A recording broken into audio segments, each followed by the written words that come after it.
Hello everyone. So today we will study about Erb's palsy.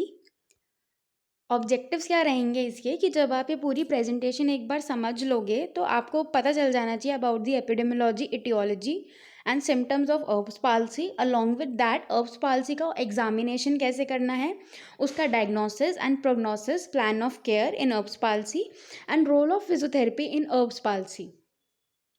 तो Erb's palsy में जाने से पहले सबसे पहले हम एक ब्रीफ ले लेते हैं अबाउट द ब्रेकियल प्लेक्सस। तो ब्रेकियल प्लेक्सस वो प्लेक्सस है जो आपके सर्वाइकल एरिया पे बनता है और इसके अंदर आपके roots, trunks, division, cord and nerves होते हैं और इसके आपके एंटीरियर प्राइमरी रेमाई और spinal nerves from C5 to T1 आपका कॉन्स्टिट्यूट होता है जो कि ब्रेकियल प्लेक्सस फॉर्म करता है। So this is the diagram. यहाँ पे इन्होंने आपको नर्व से लेके ब्रांचेस तक सारे आपके दिखा रखे हैं कि कैसे कैसे ब्रेकियल प्लेक्सस बनता है। This is another picture showing the brachial plexus.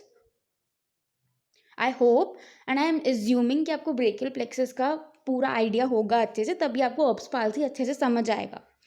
अब नाउ व्हाट इज अर्ब्स पाल्सी? तो अर्ब्स पाल्सी को हम अर्ब डुचेनी पाल्सी भी कहते हैं in the respect of the name of the discoverer, और इसको हम ब्रेकियल प्लेक्सस पाल्सी भी कह देते हैं। Actually brachial plexus palsy is a different thing. Erb's palsy is a type of brachial plexus palsy, sorry, but it is so common कि हम brachial plexus palsy को ही सिनोनिम कर देते हैं अर्ब्स पाल्सी के साथ। So it was discovered by William Heinrich Erb Erb. तो ये अपर ब्रेकियल प्लेक्सस पाल्सी होती है। अब अपर ब्रेकियल प्लेक्सस का आपको कैसे पता चलेगा? ये देखो यहाँ पे, जहाँ पे C5, एक मिनट, यहाँ पे ये C5 C6 नर्व रूट है और ये ट्रंक बन रहा है आपका, तो ये ज्वाइन हो रहे हैं आपकी अपर ट्रंक के ऊपर। तो यहाँ पे इंजरी होती है, तो इसलिए इसको कहते हैं आपकी अपर ब्रेकियल प्लेक्सस पाल्सी। अब अर्ब्स पॉइंट आता है। तो अर्ब्स पॉइंट क्या होता है? It is a site of the upper trunk, जो मैंने आपको अभी डायग्राम में अपर ट्रंक दिखाया था ऑफ द ब्रेकियल प्लेक्सस, उसको हम कहते हैं अर्ब्स पॉइंट। और अगर हम एनाटॉमिकली लोकेट करना चाहें तो क्लैविकल से 2-3 सेंटीमीटर ऊपर की तरफ आप जाओगे तो that is that Erb's point. So it is form by the union of, क्योंकि अपर ब्रेकियल प्लेक्सस पे ट्रंक पे है तो यूनियन होगा C5 और C6 नर्व रूट का, तो ये लोकलाइज रहता है लेजन वहाँ पे, इसलिए इसको कहा जाता है अर्ब्स पॉइंट। यहाँ पे आप डायग्राम में देख सकते हो कि जो अपर ट्रंक है, अपर डिवीजन है, वहाँ पे आपको अर्ब्स पॉइंट मिलेगा at the joining of the C5 and C6 nerve roots. Anatomically हम देखें तो क्लैविकल से 2-3 सेंटीमीटर ऊपर जा रहा है ये अर्ब्स पॉइंट। अब इसकी एपिडेमियोलॉजी की बात करें तो 1 to 3 per 1000 बर्ड्स होता है। And statistics claim that more than 5,000 babies are born each year with Erb's palsy. It is common in boys as compared to girls, क्योंकि boys का weight ज़्यादा होता है। ऑल्सो जो राइट अपर लिम होता है उसमें ज़्यादा चांसेस रहते हैं कि मतलब आपका जो अर्ब्स पाल्सी है वो राइट साइड होगा, क्योंकि जब आपका चाइल्ड बर्थ हो रहा होता है तो जो राइट शोल्डर होता है वो पास करता है अंडर द प्यूबिक सिम्फाइसिस, और जो राइट आर्म होता है वो ज़्यादा लाइकली टू बी इंजर्ड होता है, तो इसलिए राइट हैंड साइड की Erb's palsy is more common. Then in terms of limb the frequency is determined as follows कि अपर राइट लिम की फ्रीक्वेंसी सबसे ज़्यादा है 58.2% केसेस में राइट अपर लिम में होगा। अपर लेफ्ट में 36.9% केसेस हैं और junior bilateral is 4.9%। So bilateral Erb's palsy is very rare. Then muscles involve, तो हमने देख लिया कि अर्ब्स पॉइंट जो था वो C5 C6 से ज्वाइन होके बन रहा था और वहाँ पे हमारी इंजरी हो रही है, तो उसमें नर्व्स कौन कौन सी जाएगी? तो इसमें हमारे मसल्स कौन कौन सी जाएंगी? इसमें हमारी deltoid, supraspinatus, infraspinatus, teres minor, biceps, brachialis, brachioradialis and supinator. कभी कभी क्या होता है ना कि C5 C6 के साथ साथ C7 भी इन्वॉल्व हो जाता है इन द इंजरी प्रोसीजर, तो उसको हम कहते हैं एक्सटेंडेड अर्ब्स पाल्सी। अब देखो इनकी चीज़ें, अब C5 C6 पे इंजरी हो रही है तो दैट डजंट नेसेसरीली मीन कि C7 हमेशा सही रहेगा, C7 भी इंजर हो सकता है, तो यू नेवर नो। बट इनके जो साइन एंड सिम्टम्स होंगे वो थोड़े डिफरेंट हो जाएंगे, क्योंकि C7 वाले में C7 वाली जो नर्व है वो भी इन्वॉल्व हो जाएगी एंड हेंस जो C7 मसल सप्लाई कर रही है वो भी अफेक्ट हो जाएंगी। तो पहले हम देखते हैं अर्ब्स पाल्सी को। तो इसका रूट क्या आ रहा है, C5C6। तो टिपिकल पोस्चर कैसा रहेगा इसमें कि जो शोल्डर है that is in adduction and internal rotation, elbow का एक्सटेंशन रहेगा और फोर आर्म जो है वो प्रोनेशन में रहेगा। तो दिस इज द अर्ब्स पोस्चर। अब एक्सटेंडेड में जब C7 भी इन्वॉल्व हो रहा है तो इसमें रिस्ट फ्लेक्शन भी आ जाएगा। तो here is the differentiating feature. जो हम वेटर स्ट्रिप डिफॉर्मिटी या पुलिसमैन टिप्स डिफॉर्मिटी कहते हैं that is seen in extended Erb's palsy. You will never see in Erb's palsy, in extended Erb's palsy जहाँ पे आपका C7 भी इन्वॉल्व हो जाता है। यहाँ पे आप देख सकते हो अपर अर्ब पाल्सी C5C6 और एक्सटेंडेड में आपका C7 भी इन्वॉल्व हो गया। अब एटीट्यूड ऑफ द लिम्ब मैंने आपको बताया। आर्म का क्या रहता है कि आर्म जो है वो साइड में हैंग करेगा, एल्बो एक्सटेंडेड रहेगा, फोर आर्म जो है वो प्रोनेटेड रहेगा यानी कि पाम बैकवर्ड फेस करेगा, और अगर C7 भी इन्वॉल्व है तो the wrist will be flexed. अब 5% of patients C3 and C4 are injured leading to phrenic nerve dysfunction. अब अगर नीचे वाला नर्व रूट जा सकता है तो ऊपर वाला भी जा सकता है नर्व रूट, दो वो बहुत रेयर होता है। तो अगर वो जाता है, वो नहीं बच पाता है, दैट इज इंजर्ड, तो आपको फ्रेनिक नर्व डिसफंक्शन होता है जिसकी वजह, और इससे हेमी डायफ्राम का पैरालिसिस भी होगा। समटाइम्स सेंसरी डेफिसिट्स भी आ जाते हैं over the lateral proximal upper extremity, and Horner syndrome occur rarely when the satellite ganglion is disrupted. अब डिफॉर्मिटी कैसी रहेगी? अब डिफॉर्मिटी में मैंने आपको बताया वेटर स्टिप डिफॉर्मिटी या पुलिसमैन टिप पोजीशन कहते हैं इसको। तो इसमें जो अपोजिट मसल होगा वो ज़्यादा स्ट्रॉन्ग होगा तो it will pull the weaker muscle group. तो कैसे पोजीशन रहेगी शोल्डर की आपकी? Shoulder in adduction, internal rotation, elbow extension, forearm pronation and wrist flexion. ये एक प्रॉपर टेबल दिया हुआ है कि वीक मूवमेंट क्या हुई आपकी शोल्डर एबडक्शन की, क्योंकि C5 कॉर्ड सेगमेंट सप्लाई कर रहा है डेल्टोइड मसल को, and deltoid muscle cause shoulder abduction. तो रिजल्टिंग पोजीशन क्या हुई? एडक्शन की। जो एडक्टर्स मसल है हमारी शोल्डर की उन्होंने ओवरकम कर दिया डेल्टोइड मसल को। सिमिलरली आप देख सकते हो कि C5 सप्लाई कर रहा है सुप्रा एंड इंफ्रास्पाइनल को, जो कि हमारी एक्सटर्नल रोटेशन में जाती है। अब वो काम नहीं कर रहा तो इंटरनल रोटेशन में आ गया, इसलिए शोल्डर। एल्बो फ्लेक्शन, तो C5C6 हमारी बाइसेप्स और ब्रेकियोरेडियालिस को सप्लाई करता है जो कि एल्बो फ्लेक्शन कराती हैं। अब वो नहीं हो पा रहा बिकॉज ऑफ इंजरी, तो elbow is in extension. C5C6 supinator को भी देते हैं तो वो भी सुपिनेशन मूवमेंट नहीं हो पा रही, हेंस फोरआर्म इन प्रोनेशन। C6C7 किसको सप्लाई कर रहे हैं? Extensors of wrist and fingers. तो extensors of wrist and fingers अगर काम नहीं करेंगे तो जो हमारा फ्लेक्सर्स हैं रिस्ट और फिंगर्स के, वो उसको अपनी तरफ खींच लेंगे उस पोजीशन में। तो इसलिए जो रिस्ट है that goes in flexion. This is the typical posture. You can see that in the ये जो ब्लैक एंड वाइट फोटो है इसमें राइट साइड का आर्म अफेक्टेड है बेबी का, और जो ये कलर्ड फोटो है इसमें लेफ्ट हैंड साइड अफेक्टेड है विच इज़ रेयर। अब इसके कॉज क्या हो सकते हैं? तो इसको हमने 3 में डिवाइड किया है, neonatal, maternal and labour related factors. Neonatal में बेबी का वेट ज़्यादा है, ब्रीच प्रेजेंटेशन है एंड कॉन्जेनाइटल एनोमलीज हैं। मैटरनल में एज मोर देन 35 ईयर्स है, सिफेलोपेल्विक डिस्प्रोपोर्शन है मदर को, obesity, gestational diabetes mellitus and previous child with NBPP। अब लेबर रिलेटेड फैक्टर्स क्या आ सकते हैं? Shoulder dystocia, increase duration of second stage of labour more than 60 minutes to be precise, operative vaginal delivery हो रही है, vacuum extraction है, direct compression of fetal neck during delivery by forceps. अब जो मोस्ट कॉमनेस्ट रीज़न है कि अर्ब्स palsy होने का, that is concluded to be the obstetrical technique, कि जब बेबी को हम चाइल्ड बर्थ का प्रोसीजर चल रहा है लेबर का, तो उसके अंदर क्या हो रहा है, बेबी को जो इंस्ट्रूमेंट है जैसे मान लो फॉरसेप्स, तो वो बेबी के लग गया तो उसकी वजह से नहीं हो पा रही, अच्छा सॉरी बेबी को अर्ब्स पाल्सी हो गया, या फिर पुअर हैंडलिंग टेक्निक है बाय द फिजिशियन या डॉक्टर, तो उसकी वजह से ये अर्ब्स पाल्सी हो सकता है। तो it is the most common and main factor in the aetiology of Erb's palsy. क्योंकि जब हम, अब कोई भी रीज़न हो, ठीक है, अगर डायरेक्ट ट्रॉमा हो रहा है बच्चे को तो एक अलग बात है, नहीं तो ज़्यादातर पुल पोजीशन में आएगा क्योंकि चाइल्ड बर्थ के टाइम पे ये हो रहा है। तो उसकी वजह से क्या हो रहा है, ट्रैक्शन फोर्स लग रही है टू द नर्व्स, ठीक है, जिसकी वजह से स्ट्रेच, रप्चर और एवल्स हो रहा है फ्रॉम द स्पाइनल कॉर्ड, जिसकी वजह से आपको अर्ब्स पाल्सी एज अ रिजल्ट देखने को मिल रहा है। रिस्क फैक्टर्स क्या क्या हो सकते हैं? These are the risk factors, ये कंट्रीब्यूट कर सकते हैं टू अर्ब्स पाल्सी। ठीक है, macrosomia, shoulder dystocia, duration of second stage of labour increased, instrumental delivery, forceps लग गया, decreased fetal arm movement, cervical rib, clavicular fracture, Kessel William syndrome, congenital varicella syndrome, humeral और vertebral osteomyelitis, tumour, maternal uterine malformation। Causes in adult, अब adult में Erb's palsy होना is very rare, जल्दी से नहीं होता, बट अगर हो सकता है किन किन कॉजेज की वजह से?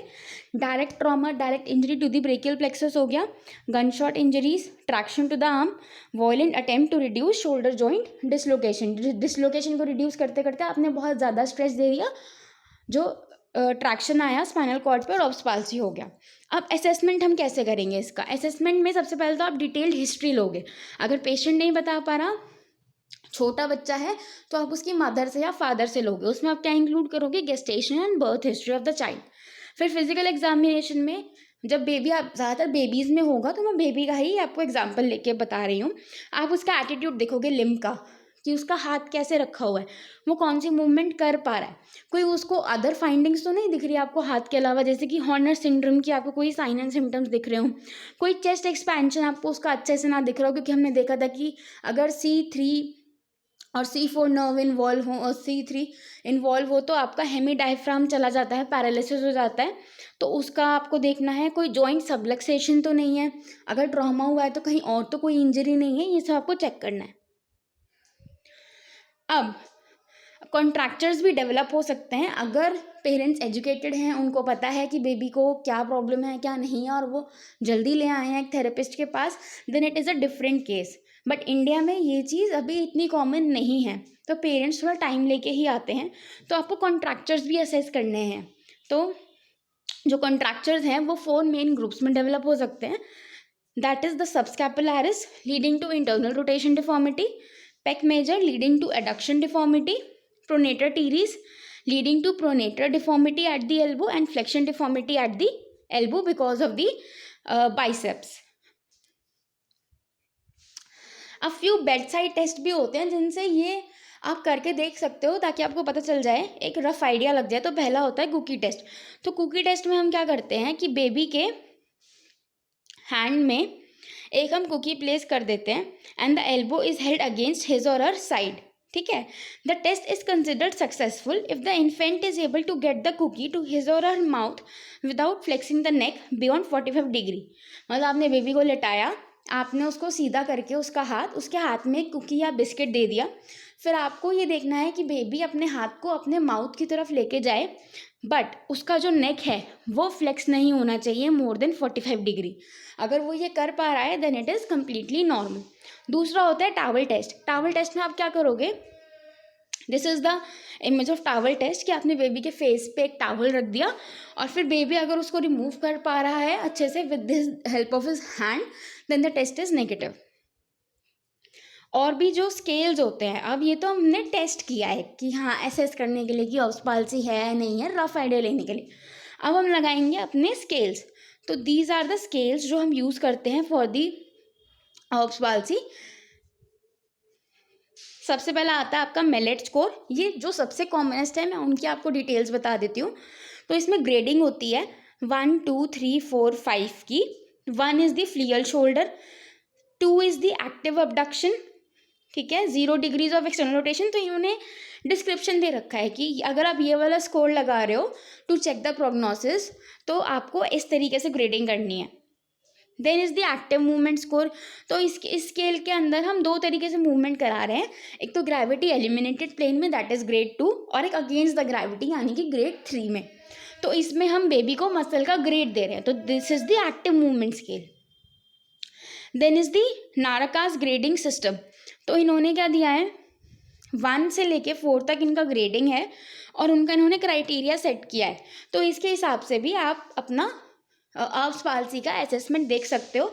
It's up to you. ये 3 स्केल्स जो हैं these are most commonly used. अब history and physical examination should be directed towards the following goals. अब आपने इतनी हिस्ट्री ली, इतना एग्जामिनेशन किया, तो उससे क्या पता लगाना है आपको कि assessment of any associated non neurological injuries, localisation करना है आपको इंजरी का, डिटरमाइन कि कितनी सिवियर है इंजरी, ज़्यादा है कम है, and risk factors for persistence, क्या रिस्क फैक्टर्स हैं। इन्वेस्टिगेशंस क्या करेंगे अब्स पाल्सी के अंदर, बहुत फ्यू इन्वेस्टिगेशंस होती हैं। Radiographs, MRI of brachial plexus and cervical cord is the best imaging technique if required only. Treatment conservative and surgical रहेगा। सर्जरी में कि एज सच कोई टाइम नहीं होता कि हमें किस टाइम पे सर्जरी करनी है। Intervention after 9 months yielded poor result especially with regard to the hand function। अगर आप 9 महीने के बाद बेबी का सर्जरी करा रहे हो तो ये देखा गया है कि उसका जो हैंड फंक्शन है उसमें पोअर रिजल्ट आते हैं, especially in hand function. So the optimal timing of brachial plexus surgery has been widely debated. कोई अब but currently most surgeons agree that this should be done within the first 6 months of life. अगर baby का आपने delivery कराया, आपको पता चल गया है कि ही और she is having Erb's palsy, तो doctors suggest nowadays, ये इस पे काफ़ी डिबेट हुआ है कि within 6 months of his life span आपको सर्जरी कर देनी चाहिए। Therefore, majority favored operative intervention if there is no recovery of shoulder external rotation or elbow flexion extension by 4-5 months of age। तो ये दो फैक्टर्स हम देखते हैं, एक तो शोल्डर का एक्सटर्नल रोटेशन और एल्बो का फ्लेक्शन एक्सटेंशन। अगर ये 4 to 5 months पे रिकवर नहीं होता तो we will go for surgery. तो ये एक फ्लो चार्ट है जिसमें उन्होंने बता रखा है कि कैसे कैसे आपको डायग्नोसिस देखना है। सबसे पहले आपने रिस्क फैक्टर्स देखा, फिर आपने डायग्नोसिस किया इंजरी का, आपने रेडियोग्राफ देखे, फिर न्यूरोलॉजिकल एग्जामिनेशन किया, फिर फिजियोथेरेपी कराया, फिर फिजियोथेरेपी के बाद आपको कोई सिग्निफिकेंट इम्प्रूवमेंट दिख रहा है तो आप कंटिन्यू करोगे इम्प्रूवमेंट को और आपका फुल रिकवरी हो जाएगा। बट अगर नहीं दिख रहा है तो आपको सर्जिकल एक्सप्लोरेशन करना पड़ेगा, सर्जरी में आपको जाना पड़ेगा, फिर आपकी सर्जरी होगी तो उसके बाद आपको फिजियोथेरेपी कंटिन्यू करना पड़ेगा और उसके बाद आपको रिकवरी दिखेगी, नहीं तो कोई परमानेंट डिसेबिलिटी दिख जाएगी। So this is a very good flow chart, आप ये एग्जाम में भी ड्रॉ कर सकते हो। अब सर्जिकल इंटरवेंशन 2 तरीके के होंगे, primary and secondary reconstruction. Primary में क्या होगा, it include surgery reconstruction, example direct repair, nerve grafting, nerve transfer, free muscle transfer, tendon transfer. Secondary reconstruction में क्या होगा, जब हमारा प्राइमरी रिकंस्ट्रक्शन फेल हो जाएगा या फिर उसमें हमें कुछ और इम्प्रूवमेंट करनी है तो we will go for secondary reconstruction. This include soft tissue reconstruction, OCS procedure, example arthrodesis, osteotomy. Then is the physiotherapy management. तो सबसे पहले we will make goals according to the ICF model of disability. ठीक है, कोशिश करनी है ज़्यादातर हम ICF मॉडल यूज़ करें, स्पेशली इन न्यूरो केसेस। ठीक है, तो गोल्स क्या बनेंगे हमारे, preventing complication such as contracture, improving muscle strength, advise on handling of the affected arm and the infant by the mother. Intervention protocol क्या रहेगा, तो स्टेज 1, अब हम स्टेज वाइज प्रोटोकॉल पढ़ेंगे। स्टेज 1 फर्स्ट 2 weeks, तो इसमें हम हैंडलिंग एंड पोजीशन देंगे। हैंडलिंग एंड पोजीशन में क्या होगा, arm shoulder should be placed in abduction, external rotation and supination with the help of straps attach to the mattress, जैसे figure में शो किया है। Then passive range of motion देंगे, very gentle PROM for shoulder, elbow, forearm and wrist joints, stabilise the proximal joint and move the distal, repeat every hour for 10 repetition। For example आप elbow का flexion extension करा रहे हो PROM passively, तो आप shoulder को stabilise किया और एल्बो का मूवमेंट कराया। रिस्ट का करा रहे हो तो आपको एल्बो को स्टेबलाइज करना, लाइक दैट। अब स्टेज 2 आती है। स्टेज 2 में ड्यूरेशन क्या रहेगा, फ्रॉम 2 weeks to 4 months। तो इसमें हम देंगे टैक्टाइल स्टिमुलेशन। ये टैक्टाइल स्टिमुलेशन जो आपकी अफेक्टेड एक्सट्रीमिटी है उसमें प्रोवाइड करना है आपको थ्रू डिफरेंट टेक्सचर्ड मटेरियल, जैसे कि कॉटन हो गया, सिल्क हो गया, थोड़ा रफ कपड़ा हो गया, ग्रास हो गई। तो ये डिफरेंट टेक्सचर्स हैं जो आप बेबी को दोगे। Joint compression through weight bearing exercises to increase the proprioceptive input and isometric muscle contraction के लिए हम जॉइंट कंप्रेशंस देंगे। Then active ROM and strengthening कराएंगे। Initially we will go with gravity eliminated position. एक हमने scale भी पढ़ा था, एक्टिव मूवमेंट स्केल, जो कि ग्रेविटी एलिमिनेटेड और अगेंस्ट द ग्रेविटी में ग्रेडिंग दे रहा था, तो we can use that as a assessment scale. ठीक है, All the activities were done every waking hour in the day for 10 repetitions.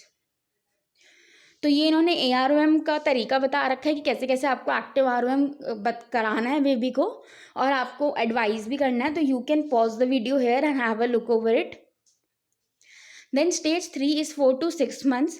तो इसमें हम बाय मैनुअल एक्टिविटीज़ करवाएंगे बेबी को, कि ये नहीं कि सिर्फ वो अपने अनअफेक्टेड हाथ से काम करता रहे, जो उसका अफेक्टेड हैंड है उससे भी हमें एक्टिविटीज़ करानी है. Then constrain induced movement therapy. तो ये हम किस में यूज़ करेंगे? Children by the age of 6 months. जो 6 months से ऊपर हो चुके हैं उनमें यूज़ करेंगे.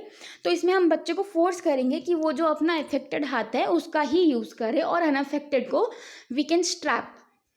स्प्लिंटिंग देंगे. At the age of 4 months the children were splinted with airplane splint with elbow in extension, shoulder in flexion, abduction and external rotation, and by 6 months of age the splint was modified to place the shoulder in flexion, abduction, external rotation along with elbow flexion and forearm supination. This is the diagram of the splinting. Stage 4. अब stage 4 का duration क्या है? From 6 months to 1 year. तो जैसे जैसे child बढ़ेगा आपको उसका स्ट्रेंथ और कोऑर्डिनेशन पे काम करना है, और उसका जो अफेक्टेड आर्म है, जो अफेक्टेड एक्सट्रीमिटी है, उस पर आपको ध्यान देना है, और उसको स्पेसिफिक फंक्शनल स्किल्स सिखानी है. अब ये एक नया इंस्ट्रूमेंट आया है वर्चुअल रियलिटी में, that is the ArmeoSpring pediatric, जो कि हम यूज़ कर सकते हैं children with Erb's palsy. So it combines robotic assistance and virtual reality, ताकि बच्चे जो हैं वो रिपीटेटिव मोशन कर सकें रिक्वायर्ड फॉर मोटर लर्निंग. तो ये जो डिवाइस है ये कस्टमाइज भी करी जा सकती है according to the individual child. So it has 5 different degrees of freedom: shoulder flexion extension, abduction adduction, elbow flexion extension, forearm pronation supination and grip strength. So therapist choose कर सकता है कि उसे किस टाइम पे कौन सा मोशन कराना है, या फिर अगर एक टाइम पे उसे मल्टीपल मोशन भी कराने हैं तो वो इस वर्चुअल रियलिटी मशीन में सेट कर सकता है. ये आप एक इमेज देख रहे हो, इसमें ये वर्चुअल रियलिटी टास्क है जो बेबी को करना है, और इसमें ग्रिप मॉड्यूल है और एक arm weight supported in an extensive 3D work space. तो इसमें बेबी को आप कस्टमाइज हो जाता है अकॉर्डिंग टू द बेबी, और आप बेबी को टास्क दे सकते हो कि ये गेम खेलना है, वो गेम खेलना है, and the baby will play. So computer क्या करता है? Sense the joint angle and give visual movement feedback. कि अगर बच्चा का, हमें पता है कि हमें जो 45 डिग्री एल्बो फ्लेक्शन कराना है, बट बेबी कर सिर्फ 30 डिग्री रहा है, तो गेम में उसको ऐसा टास्क दिया जाएगा कि he had to take it to 45 degrees. तो उसको ऐसा गेम में दिखाई देगा, बट एक्चुअली वो उसको स्टिमुलस दे रहे हैं. Then children practice the VR program for 45 minutes 3 times per week for 12 successive weeks. This provide high level of repetition required to promote change in the upper extremity. So this is the dosimetry for this particular machine. This is a simple flow chart जो मैंने आपको पहले बताया था कि कैसे कैसे prognosis होगा. ये एक ही फ्लो चार्ट है पूरा. Then recovery. अब हमें कैसे पता चलेगा कि अर्ब्स पाल्सी के बच्चे का रिकवरी हो रहा है ना? तो की इंडिकेटर ऑफ रिकवरी क्या है? कि बाइसेप्स फंक्शन आपका रिकवर हो जाए, and failure of biceps recovery, that is active elbow flexion by 8 weeks of age, is an indicator for referral to a specialised team. अगर 8 हफ्ते के अंदर आपके बच्चे का एल्बो फ्लेक्शन नहीं आ रहा, तो दैट इज एन इंडिकेटर कि आपको किसी सर्जन के पास या आपको स्पेशलाइज्ड टीम के पास रेफर करना है बच्चे को. Prognosis. So the rate of complete recovery is 80 to 96%, especially if improvement begins in the first 2 weeks. Nearly 100% of recovery begins within the first 4 weeks of birth, and most of the authors agree that 80 to 96% of patients recover completely in first year of life. Avulsion and rupture are the most serious forms of nerve injury, whereas neuropraxia have a better prognosis as compared to the others. तो अगर आपको ये presentation आपने ध्यान से सुनी होगी तो आप ये क्वेश्चंस आंसर कर पाओगे. What is Erb's point? Answer yourself. Then question number 2, explain about waiter tip deformity. Question 3, what is extended Erb's palsy. Question 4, name any 2 scales used in the assessment of Erb's palsy. And question 5, what is the key indicator of recovery in Erb's palsy? Thank you.